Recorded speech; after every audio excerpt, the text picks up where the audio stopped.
আপন চাচার 1 বিঘত জমি, ন্যায্য জমি, এটা এবারটা দেয় না আজকে 83 বছর, এবারটা মানুষ খাবায়।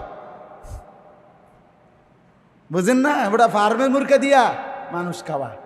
300 মানুষ খাবাইছি বেড়া, 300 লাগলে আরো 300 মানুষ খাবাইয়া হতে এলা। তো এও জমি দিতেন না? না দিতাম না, কইছি যেটা কইছি দিতাম না। দরকার হইলে বিডামারি বেচ্চা মামলা করবো, কিন্তু এই 1 বিঘত দিতাম না, যেটা কইয়ালাইছি দিতাম না।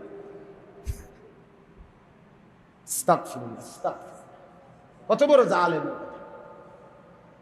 আল্লাহ রসুল বলছে বাবা মার সাথে যাদের সম্পর্ক আত্মীয়তার, তাদের সহিত উত্তম ব্যবহার করা।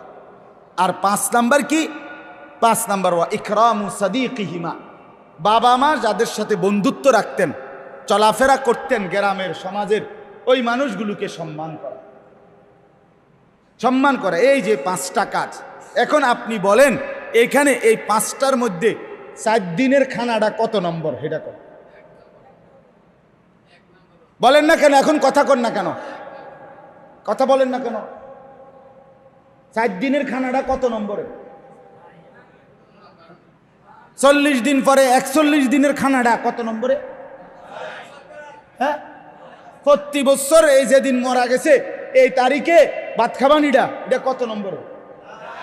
হ্যাঁ, তো এই 3টেই তো বাদ গেল। তো এন নম্বরে ইডির লোকে হিডি নাই। এমনকি কোনটা সঠিক? কি এই রসুল যেটা বলছে এটা সঠিক, নাকি এই 7 দিন 41 দিন আর বছর বছর এটা সঠিক? তো তাইলে এখন আমনে ফতুয়া দিছেন, আমি না, আমি ফেতনা হারাইছি না। ফেতনা করলে আমনেরা করছে।